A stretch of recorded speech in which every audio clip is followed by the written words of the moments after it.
तो ब्रह्मा जी के मन में आकर के जो है भगवान विष्णु ने कहा कि मैं बहुत जल्द अवतार लेने जा रहा हूँ मथुरा में। देवकी और वसुदेव के घर में, इसलिए तुम सब भी जो है वहां पे जाओ। तो सुखदेव जी कहते हैं कि वसुदेव गृहे साक्षात् भगवान पुरुषः परः जनिष्यते तत्प्रियार्थे संभवन्तु सुरस्त्रियः। कि वसुदेव के घर में जो है भगवान का अवतार होने वाला है। भगवान ने मेरे मन में आकर के कहा, और कुछ यहाँ से देवी देवता जो है मथुरा में जाकर के जो है जन्म ले लो, और कुछ जो है बरसाना में जाकर के जो है तत्प्रिया अर्थात श्री राधिका रानी की सखिया बन गया। जैसे ही ऐसा सुना सब प्रसन्न हो गए और आकर के जो है ब्रजमंडल में जो है अनेक प्रकार से जो है जन्म लेने लगे। कोई सखियों के भेष में आए, कोई मित्र के भेष में आए। अब यह जो जितने भी साधु संत जो भगवान राम का जब जन्म हुआ था और स्वयंवर में जो है सीता के जो भगवान राम गए थे, तो उन्हें पाने के लिए जो पति रूप में पाने के लिए जो है सारे मिथिलापुरी की जो स्त्रियां थी वो लालायित थी। लेकिन भगवान राम ने कहा था कि आपका मनोरथ जो है मैं इस जन्म में पूर्ण नहीं कर पाऊंगा, इसलिए अगला जब जन्म होगा तब आपका सबका मनोरथ पूर्ण करूंगा। तो वही साधु संत और मिथिलापुरी की जो है जितनी भी स्त्रियां थी वो आज जो है वृंदावन, मथुरा और बरसाना में आकर के जो है जन्म ले रही।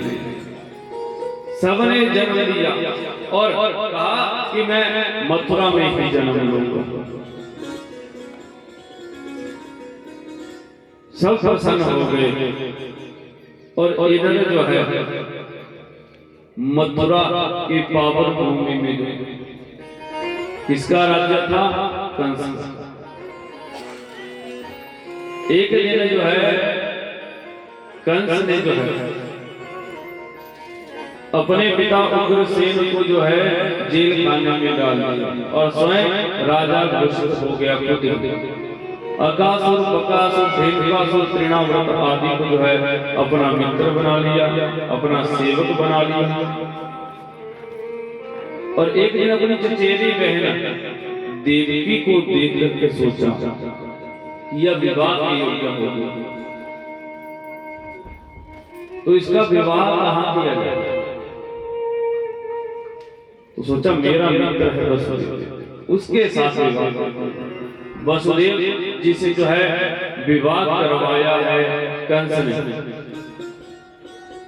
देवी का, और लोगों को दिखाने के लिए जो है स्वयं रथ हाँकने लगा और उसी रथ के ऊपर जो है माता देवी और वसुदेव जी बैठे। जैसे ही उस रथ को हाँक रहा था एकदम से जो आकाशवाणी हुई कि हे कंस, जाता जिसको भेजने महानिश चंडाल है, इसके अष्टम गर्भ से होता तेरा काल है। जैसे ही ऐसा सुना कि इसके अष्टम गर्भ से जो है मेरी मृत्यु होगी, तो एकदम से जो है गुस्से में पड़ गया। क्या किया? उतरा है रथ के ऊपर से और देवी को जो है बालों से पकड़ करके आज जो है पृथ्वी के ऊपर पटक दिया। जैसे पृथ्वी के ऊपर पटका अपनी तलवार निकालते हैं और मारने के लिए तैयार हो जाता है। मारने के लिए तैयार हुआ, इतने में जो है वसुदेव आ गया और हाथ पकड़ के कहने लगे कि अरे मित्र, यह क्या कर रहा है? अरे तुमने सुना नहीं, इसकी जो 8वीं संतान होगी वो मेरी काल होगी, इसलिए मैं इसे नहीं छोड़ूंगा। ना रहेगा बांस ना बजेगी बांसुरी।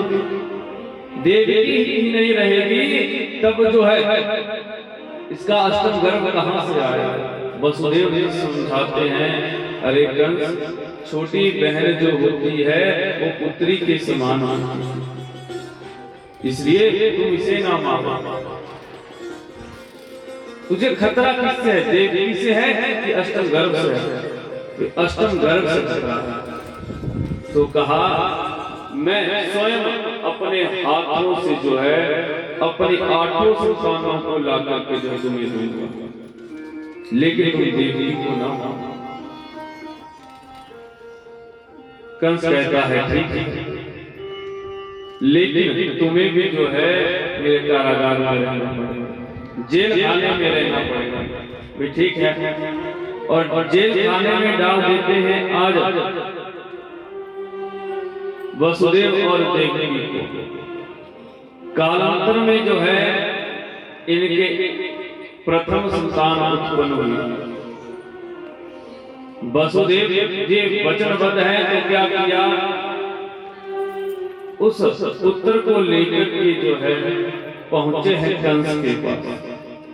जैसे कंस के पास पहुंचे, कंस ने कहा, अरे बड़ा वचनबद्ध है ये वसुदेव, अपने वचन का पक्का है।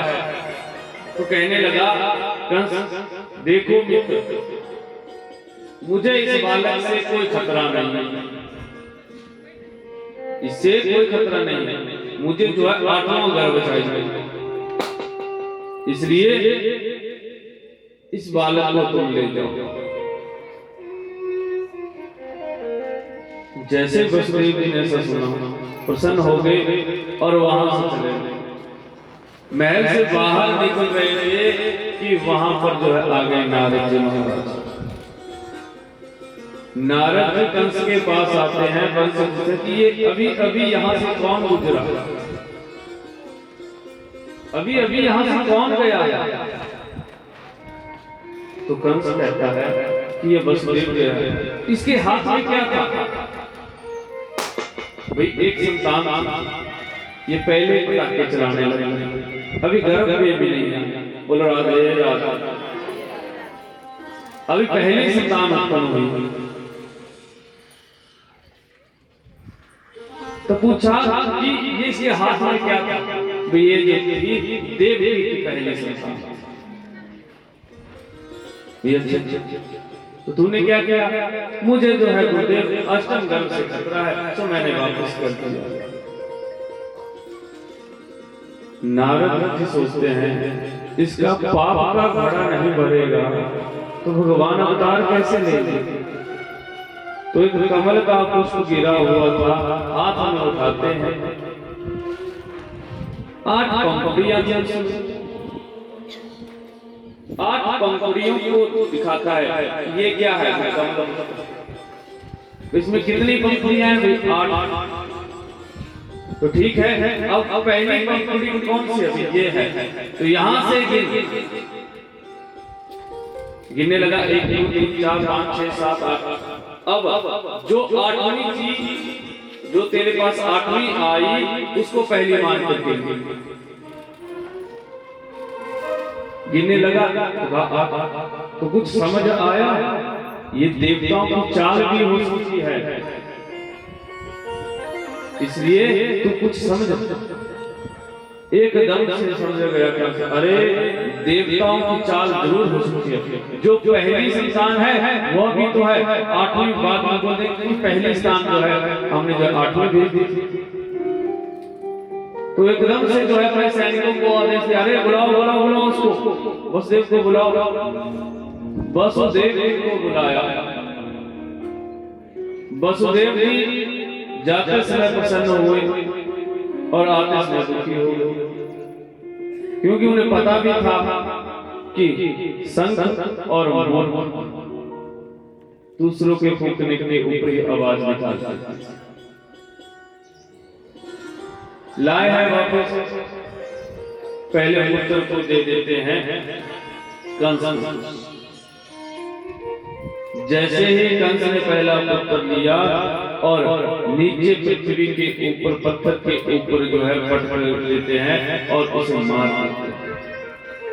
ऐसा करते करते जो है 6 पुत्रों को जो है देवी की मार देता है। 6 पुत्र मारे। अब 7वां में जो है शेषावतार दाऊद भैया जी आया। जैसे दाऊद भैया जी आए, भगवान ने अपनी माया के द्वारा अपनी आह्लादनी शक्ति को कहा कि तुम जो है अब मेरी सहायता करना। कैसे सहायता? तुम जो हो माता देवी का जो गर्भ है उसे स्थानांतरण करके जो है तुम रोहिणी माता के गर्भ में डालना। और कंस को लगेगा कि देवी का 7वां गर्भ जो है वो क्षीण हो गया। ठीक है। और कंस को लगा कि अब जो है देवी का 7वां गर्भ जो है वो क्षीण हो गया।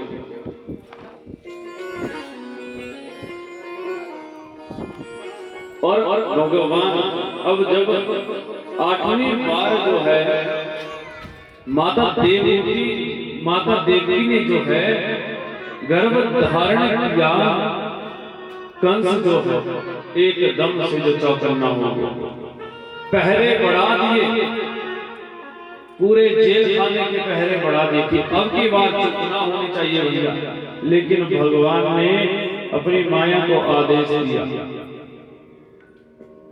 कि तुम भी जाकर के जो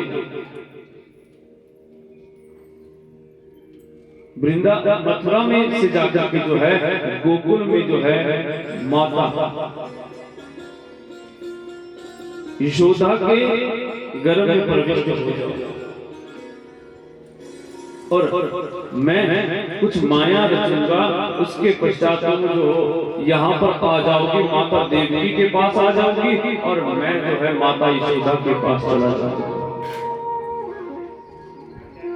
भाई इससे मेरा क्या फायदा होगा? भाई इससे तुम्हारा यह फायदा होगा कि मेरा जो पूजन है साल में जब मेरा जन्म होगा कृष्ण जन्माष्टमी, उसी दिन लोग जो है अपने अपने बाल ग्वालों को जो है कृष्ण बनाएंगे। लेकिन तुम्हें जो है साल में 36 दिन पूजा जाएगा नवरात्रि में। 4 बार नवरात्रि आते हैं और तुम्हारे भी एक नाम नहीं होगा, तुम्हारे कई नाम होंगे। दुर्गेति भद्रकालेति विजया वैष्णवी च कुमुदा चंडिका कृष्णा माधवी कन्यकेति च। तुम्हें भी जो है नव दुर्गा के रूप में पूजा जाएगा। इसलिए तुम जो हो माता यशोदा के गर्भ में प्रवेश करो। ठीक है प्रभु। और अब जो है साक्षात भगवान जो है माता देवी के गर्भ में आए। तो माता देवी का जो है मुखमंडल जो है बहुत प्रसन्न लगा। एक अलग ही तेज जो था वो मां के चेहरे के ऊपर। कंस ने देखा कि अरे वो आ गया है, जो मेरा काल है वो देवी के गर्भ में आ गया है। सैनिकों को कहा कि अब कोई भी चुप मत करना, कोई भी सोना भी मत। ठीक है, कोई नहीं सोएगा। और इधर देवताओं को जैसे ही पता चला कि माता देवी के गर्भ में जो है भगवान आ चुके हैं, तब जो है स्तुति करने के लिए चले हैं। और क्या कह रहे हैं वहां पर पहुंच करके उनको किस नाम से पुकार रहे हैं कि सत्यव्रतम सत्य परम त्रिसत्य सत्य योगी नित्यम च सत्य सत्य सत्यमृतम सत्यमित्रम सत्यात्मकं शरणं प्रपन्ना। उन्हें जो है सत्य सत्य कह करके जो है उनका स्वागत कर रहे हैं माता देवकी के गर्भ में कि आप जो है सत्य हैं और आप जो है हमारी रक्षा करने के लिए जो है यहाँ पे आए हैं, माँ देवकी के गर्भ में आए हैं। तो आइए हम और आप भी जो है गर्भ में जो है अभी बालक हैं तो उनका ध्यान करते हुए उनकी स्तुति करते हैं और उसके पश्चात कृष्ण जन्म की कथा को श्रवण करते हैं। स्वागतम कृष्णा शरणागतम कृष्णा।